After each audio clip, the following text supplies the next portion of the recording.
Hello friends, नमस्कार। मैं नंदिनी आज फिर आप लोगों के लिए एक होम डेकोर आइटम लेकर के आई हूँ और वो है हमारी सेंट्रल टेबल कवर। तो आमतौर पे होता है क्या है कि ड्राइंग रूम में हमारे पास एक सेंट्रल टेबल होती है रेक्टेंगुलर शेप में, और उस पर माइका लगा होता है। लेकिन हम लोगों का जब फेस्टिवल आता है तो हम लोग उसको कवर करते हैं, सजाते हैं घर के कोने को। बहुत लोग परमानेंट डाले रहते हैं, कुछ लोग पॉलिस्टर के आते हैं प्रिंटेड शीट, उसको डालते हैं। लेकिन आज हम खुद से बनाएंगे अपना एक सेंट्रल कवर। ठीक है, सेंट्रल टेबल कवर। तो मान लीजिए कि ये हमारी वुडन या जैसे भी मिरर की या जो भी सेंट्रल टेबल हो, तो ये ड्राइंग रूम के बीच में जो रखी रहती वो है। ठीक है, सोफ़ों के बीच में। तो अब इसका हमें मेजरमेंट कैसे लेना है, सबसे पहले तो हम ये लंबाई लेंगे। तो जो मेरे टेबल की जो सेंट्रल टेबल की लंबाई है, यहाँ से इस कोने से लेके इस कोने तक, वो है 45। और जो ये इसकी विड्थ है सेंट्रल टेबल की, वो है 21 इंच। तो हमने क्या किया, ये जो मैंने फैब्रिक लिया है कैनवस का, तो इसमें मैंने जो साइड में लटकने वाला हिस्सा होता है, तो उसमें मैंने 8 इंच का लगभग मार्जिन यहाँ पर लिया है। ठीक, तो अब जो भी सेंट्रल टेबल है आपकी, तो पहले आपका ये मेजरमेंट लेना है, विड्थ और लेंथ। फिर उसमें जितना आपको लटकाना है उसको लगा करके आपको कपड़ा उतना लेना है। तो मैंने यहाँ पर जो कपड़ा लिया है, टोटल लेंथ विड्थ सब मिला करके 36 इसकी जो विड्थ है वो ले ली है, और जो इसकी जो पूरी लेंथ ली है वो हमने ली है 64। तो अब हमने यहाँ पर लाइन खींच लिया, आप देख रहे होंगे। तो इसको लाइन कैसे खींची मैं बता देती हूँ। ये पूरा हमारे पास सिंगल कपड़ा है, मैंने इसको 4th लेयर में कर रखा है। ये हमारे पास पूरा सिंगल कपड़ा है। ठीक, हमने क्या किया, पहले लेंथ की तरफ से इसको फोल्ड किया है, इस तरह हाफ एंड हाफ फोल्ड कर लेंगे, बराबर से कपड़ा रख लेंगे। तो ज़रूरी नहीं कि आप भी कैनवास लें, आप कोई भी कॉटन कपड़ा ले सकते हैं, उस पर भी ये बहुत ही प्यारा पीस बनेगा। और बनाइएगा ज़रूर, देखिएगा आपका जो, और बहुत ही सोबर सिंपल से बताऊंगी, बहुत आसान तरीके से बताऊंगी। तो ये किसी भी कपड़े में आप बना सकते हैं, ठीक है ना। लेकिन प्लेन कपड़ा हो तो भी ये, क्योंकि जो आज हम डिज़ाइन बताने जा रहे हैं वो प्लेन कपड़े पर ही बनेगी। तो कॉटन का पॉपलिन है, रुबिया है, जो भी आपके पास कपड़ा है, केसमेंट है, कोई भी कपड़ा लेकर के आप इसको बना सकते हैं। तो लेंथ से हमने इसको हाफ एंड हाफ कर लिया। अब इसको फिर से हम हाफ एंड हाफ कर देंगे, लेंथ को ही हाफ एंड हाफ कर देंगे इस तरह से। तो ये 4 लेयर में हमारा जैसे तय किया जाता है, इस तरह से आ गया है। अब हमने क्या करना है कि ये जो है, ये खुली साइड है हमारी, ये, और ये हमारी फोल्ड साइड है, ये और ये फोल्ड साइड है, ये और ये खुली साइड है। ठीक है, तो यहाँ से अब हमें सेंटर से, ये सेंटर है हमारा फोल्ड वाला। ठीक, यहाँ से हमने लिया है जो टेबल की जो लेंथ थी 45, तो हाफ कर दिया, तो 22.5 आ गई। तो यहाँ हमने मार्क कर दिया 22.5 पे। फिर यहाँ से अब ये 21 थी, तो यहाँ से ले लिया 10.5, तो यहाँ पर हमने 10.5 पे निशान लगा लिया। फिर यहाँ से हमने 22.5 निशान लगा लिया, और इस तरह से इसका एक पीस इस तरह से लाइन खींच ली, आप देख ही रहे होंगे। और यहाँ पर जो बाकी बचा, यहाँ पर मैंने एक स्क्वायर दे करके इस कोने को अलग से निशान लगा कर छोड़ दिया। इसी तरह से अब इसको वापस पलटेंगे, फिर इधर से हम 10.5 निशान लगाएंगे, फिर इधर से हम 22.5 निशान लगाएंगे, और इधर भी 10.5। बाकी ये जो अपने आप स्क्वायर निकलेगा, इस पर भी एक लाइन खींच लेंगे। तो अब इसको, ये तो हो गया एक साइड का, दूसरी साइड भी इसी तरह से फोल्ड कर लेंगे। ये पीछे साइड का, इसको भी हम फोल्ड कर लेंगे। अब देखिए, ये कैनवास का बचा कपड़ा था जो मैं किसी को ऑर्डर पे नहीं दे सकती हूँ, तो मैं अपने यूज़ में ला रही हूँ, ये धुल के साफ़ हो जाएगा। ठीक है, तो इसी तरह से मैं काम करती हूँ। तो यहाँ पर फिर हमने 10.5 खींचा, 22.5, 10.5, और ये हमने पूरा क्या किया, और ये स्क्वायर निकालने के बाद इसको जब खोलेंगे तो ये पूरा सेंटर में हमारा निशान मिल जाएगा।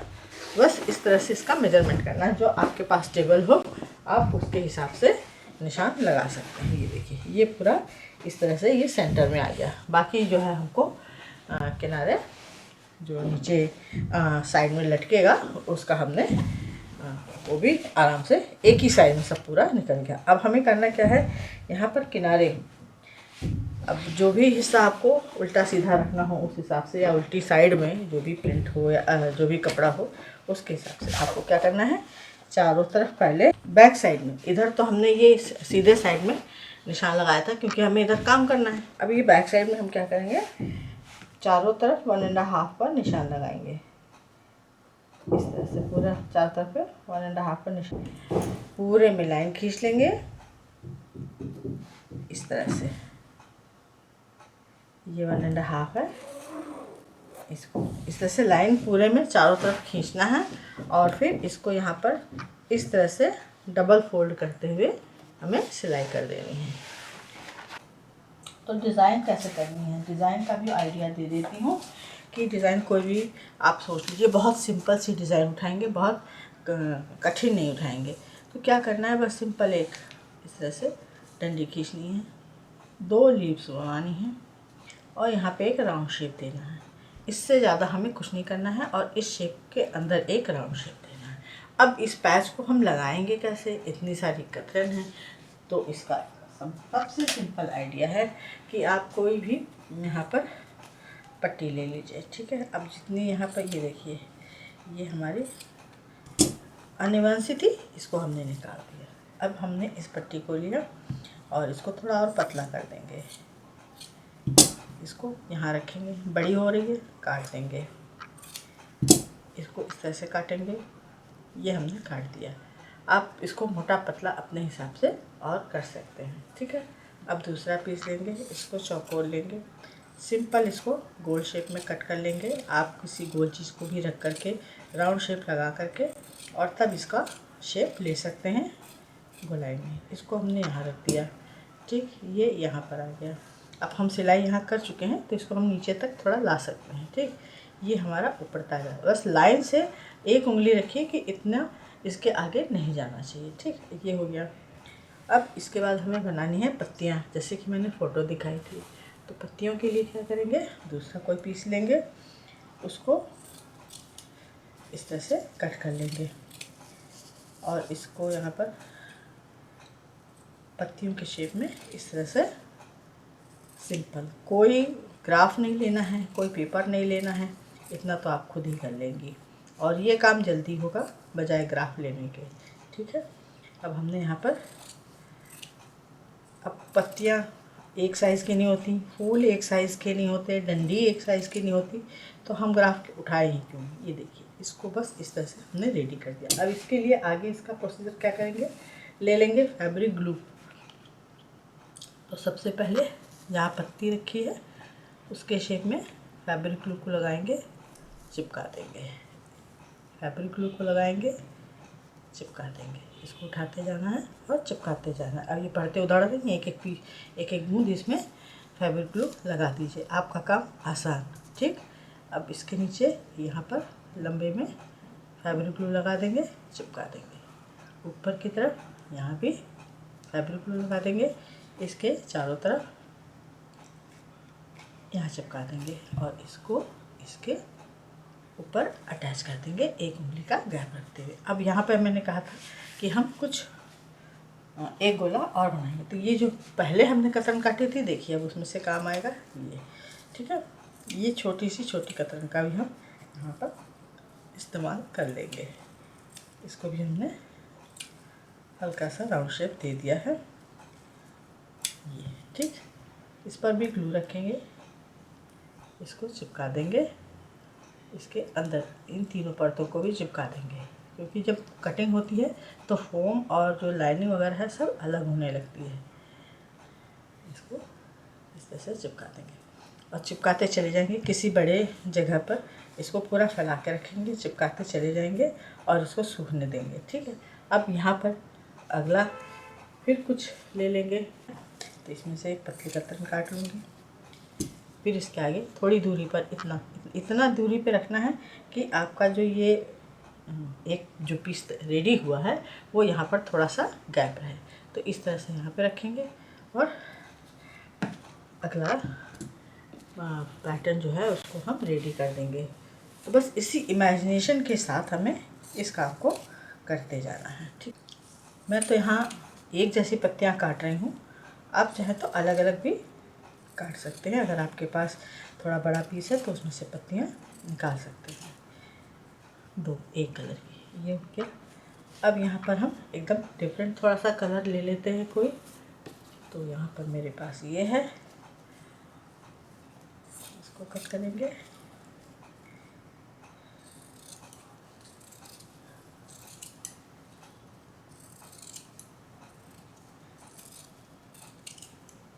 इसको यहाँ रखेंगे। यहाँ पर ये थोड़ा सा सिमिलर हो रहा है, मैं थोड़ा अलग चाह रही हूँ तो मैं दूसरा कलर लेती हूँ एकदम डिफरेंट। बस यही थोड़ी छोटी छोटी चीज़ों का ध्यान रखना है और बना लेना है।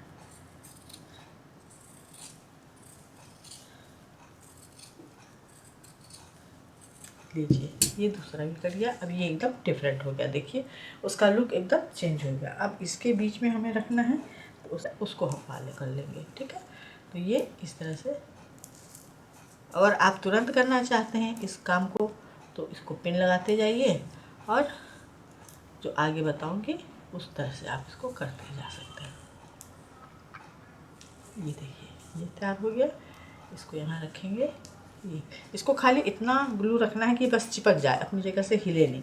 तो इस तरह से पूरे में चारों तरफ ये जो कॉर्नर है इसको छोड़ करके बाकी सब में आपको इस तरह से फ्लावर लगा देने हैं। तो मैं बाकी लगा करके फिर आप लोगों को सबको, तो इसको इस तरह से लगा करके चारों तरफ ये जो कॉर्नर हमारा है, जो मेशपोश का जो किनारा है इसका, इसको छोड़ करके बाकी सब में आपको चारों तरफ इतनी इतनी दूरी पर, ये देखिए बस सिंपल इतनी इतनी दूरी पे करेंगे तो जो भी यहाँ पे बनाया गया है वो एकदम क्लियर अपने आप को वो दिखाएगा, ठीक है। तो इसको कैसे लगाना है, अब ये तो हमने बना दिया, लगा दिया, ठीक। अब इसमें 3 आइडिया हैं। सिंपल, या तो काले रंग का धागा उठाइए, नीचे मैचिंग का रखिए वाइट कलर ही, अगर वाइट पे बना रहे हैं तो मतलब नीचे का जो भी हो वो मैचिंग का धागा हो। ऊपर कोई एक कलर ब्लैक भी ले सकते हैं क्योंकि ब्लैक से हम आउटलाइन बनाते हैं। तो उस ब्लैक से इसको सिल लीजिए, फिर इसको सिल लीजिए, इसको सिल लीजिए, चारों तरफ बस मशीन चला दीजिए, ठीक है। इसीलिए फैब्रिक ग्लू लगाया गया है ताकि ये जो है अपनी जगह सेट रहे और सिलने में आसानी रहे। दूसरा तरीका है, अगर आपके पास जिगजैग मशीन है तो आप जिगजैग मशीन से इसको पूरा स्टिच कर सकते हैं। तीसरा, ब्लैंकेट स्टिच से, हाथ से अगर आप करना चाहें तो हाथ से भी इसकी एम्ब्रॉयडरी करके इसको पूरा पैच को, जैसे जब जिगजैग मशीन नहीं आती तो हम लोग ब्लैंकेट स्टिच से ही तो पैच वर्क लगाते थे, उस तरह से भी इसको कवर कर सकते हैं। तो मैं इसको जो है जिगजैग मशीन से करूँगी। अब यहाँ पर ये देखिए सारे पैच मैंने जिगजैग मशीन से पूरे अटैच कर दिए हैं चारों तरफ। इस तरह से ये पूरा हमने इस तरह से बना दिया है और ये देखने में बहुत ही सोबर, सिंपल और लुकिंग वाइज जो सेंट्रल टेबल रहेगी उसको बहुत ही आलीशान लुक देता है इस तरह का पैटर्न। और आजकल इससे बहुत ट्रेंड में भी है और हैंडक्राफ्ट के जो दुनिया है उसमें आजकल इन सब पर बहुत तेज़ी में काम हो रहा है। तो क्यों ना हम भी उसी दिशा में चलें। तो अब क्या करना है, ये जो हमने लाइन खींची थी यहाँ पर, ठीक है ना, ये जो लाइन खींची थी इस पर हमें काम करना है। हम लेंगे यहाँ पर 1 इंच विड्थ की पाइपिंग, ठीक है। इस पाइपिंग को हमें क्या करना है, अब यहाँ से ये थोड़ा सा पैच बाहर हो गया, हो जाने देंगे। तो यहाँ पर ये देखिए एक कॉर्नर हमारा गया है, एक कॉर्नर गया है। करना क्या है, इसमें करीब 1-1.5 इंच इसको बाहर रखेंगे, ठीक है। यहाँ से इस तरह से इस लाइन के ऊपर सिलना शुरू करेंगे। अब इसको हम यहाँ पर जोड़ने जा रहे हैं। तो यहाँ पे करीब 1 इंच पट्टी में बाहर रखूँगी और इसी लाइन पर जो पहले खींची थी, तो पहले हम 45 इंच का एरिया शुरू करेंगे और पूरा सीधा इसको, अभी पट्टी हमने जोड़ ली है। अब इसको यहाँ पर सिंपल पलटेंगे और इस तरह से पलटते हुए, अब ये पट्टी भी हमारी इस तरह से बाहर आ जाएगी। इसको हमें क्या करना है, इसको भी साथ में फोल्ड करना है। अब इसको यहाँ से हम सिलते हुए इसको पूरा फिनिशिंग दे देंगे। और ये ध्यान रहे कि जिस कलर की आपकी पाइपिंग लग रही है उस कलर का धागा यहाँ होना चाहिए और नीचे जो बेस कलर है, जैसे इसमें मेरे पास ऑफ वाइट है तो मैंने नीचे उसी कलर का धागा लगाया हुआ है। तो सिलाई इस तरह से दिखाई नहीं देगी, बल्कि साफ़ सफाई के साथ हमारा काम हो जाएगा। अब ये देखिए हमने दोनों तरफ इसमें पाइपिंग लगा दी, जो बड़ा एरिया था हमारा, ठीक। अभी इसको सिलने के बाद अब इस पर हम एक दाब मशीन जिधर से फोल्ड किया है उधर से भी चलाएंगे, तो इससे और अच्छी फिनिशिंग आ जाएगी। इस तरह से हमने चारों तरफ ये पाइपिंग को लगा दिया, तो ये फिनिशिंग हो गई। अब ये जो हमने यहाँ पर 1 इंच 1.5 इंच का जो ये लूप छुड़वाया है, अब इस पर काम करेंगे। तो इसके लिए हम क्या करेंगे, अभी इसको किनारे रख देते हैं। यहाँ पर 4x4 के हमें 8 पीस चाहिए होंगे चारों कोनों के लिए। अब क्या करेंगे, ये हमने 4x4 का 2 पीस लिया है अभी फ़िलहाल, और इसको हम इस तरह से मोड़ेंगे और इसको 2 साइड से सिल देंगे। ये हमने 2 ट्रायंगल शेप रेडी कर लिए हैं। अब एक पीस लेंगे। अब यहाँ पर ये हमारे पास ये कॉर्नर है और ये हमने 1 इंच बढ़ा के लिया था। तो क्या करना है, यहाँ पर ये पीस यहाँ पर हमें लगाना है। तो ये जो ट्रायंगुलर शेप हमने बनाया है, इसको पहले मैं यहाँ बता देती हूँ। इसको इस तरह से सिंपल इस तरह से डबल रखना है, लेकिन ये जो कॉर्नर है हमारे, ये थोड़े एक के ऊपर एक इस तरह से चढ़े हुए आने चाहिए, ठीक है, इसको कवर करते हुए। तो इसको इसके अंदर रखेंगे यहाँ पर। अब चूँकि ये मेज पोश है, कपड़ा भी बड़ा है, थोड़ा सा भागेगा सरकेगा, इसके लिए हम क्या करेंगे कि एक एक पीस सिलेंगे। पहले इसको, ये देखिए ये वाला लूप जो है मैंने इसके यहाँ ट्रायंगुलर शेप में रखा इस तरह से, और फिर ये और जो दूसरा वाला किनारा है इसके ऊपर रख देंगे और पहले हम एक साइड इसको सिल लेंगे। इसको सिलने के बाद ये जो दूसरा कॉर्नर है इसको उठाएंगे और इसको भी इसके बराबर रखते हुए इसके ऊपर चढ़ाते हुए, और ये जो खुला वाला हिस्सा है इसको सिल देंगे। तो यहाँ पर हम डबल मशीन चलाएंगे। हमने इस तरह सिल लिया, इसमें जोड़ दिया। अब ये जो ऊपर का कॉर्नर है हमारा, इसको थोड़ा सा कट करके फ्लैट कर देंगे और अब इसको यहाँ पर हम सीधा करेंगे। सारे कॉर्नर अच्छे से निकाल लेंगे। इसको निकालने के बाद ये कुछ इस तरह से रेडी हो गया, और इसको हम अब जो नीचे वाला हिस्सा है इसको खींचेंगे। तो जो अंदर जा रहा है अंदर जाने देंगे, जो ऊपर आ रहा है इसको ऊपर आने देंगे, और यहाँ पर एक मशीन चला देंगे। ये हमारी एक मेज पोश के किनारे एक इस तरह से ट्रायंगुलर शेप में फूल का शेप या पत्ती का शेप देते हुए एक लटकन हो गई। सेम प्रोसीजर में यहाँ पर भी हम चढ़ा देंगे।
इस तरह से कॉर्नर रेडी हो गया, और इसी तरह से मैंने ये बाकी कॉर्नर भी रेडी किए हैं। 2 इधर लगा दिए, 2 इधर लगा दिए फ्लावर, और 2 इधर लगा दिए।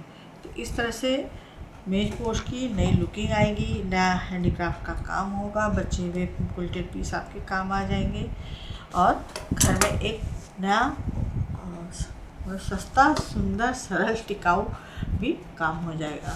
तो यहाँ पर मैंने कैसमेट लिया है, आप चाहें तो कोई प्लेन कपड़ा ले सकते हैं, बना सकते हैं। कैसमेट का हो, मैट का हो, पॉपलिन हो, या कोई मोटी चादर हो, प्लेन हो, उस पर भी उसको भी नया रूप दे करके इस तरह से हर कोने को सजा सकते हैं। तो आप लोगों को सिखाते सिखाते मैं भी अपनी दिवाली की तैयारी कर ही रही हूँ, क्योंकि डिमांड आती रहती है कि ये बताइए वो बताइए, क्योंकि हर लेडी हर दिवाली पर अपना घर तो सजाती ही सजाती है। तो तैयारियाँ पहले से शुरू करनी होती हैं घर के काम के साथ। तो मेरा भी घर का कोना इसी बहाने सज जाएगा आप लोगों को सिखाते सिखाते। ये देखिए, ये इस तरह से मैंने अपनी सेंटर टेबल कवर रेडी कर ली है और ये बहुत ही खूबसूरत, बहुत ही सोबर, सिंपल देखने में लग रही है। इसकी चारों तरफ की लुकिंग, इसके किनारे टूटे हुए टसल इस तरह से देखने में एक अलग ही लुक देते हैं।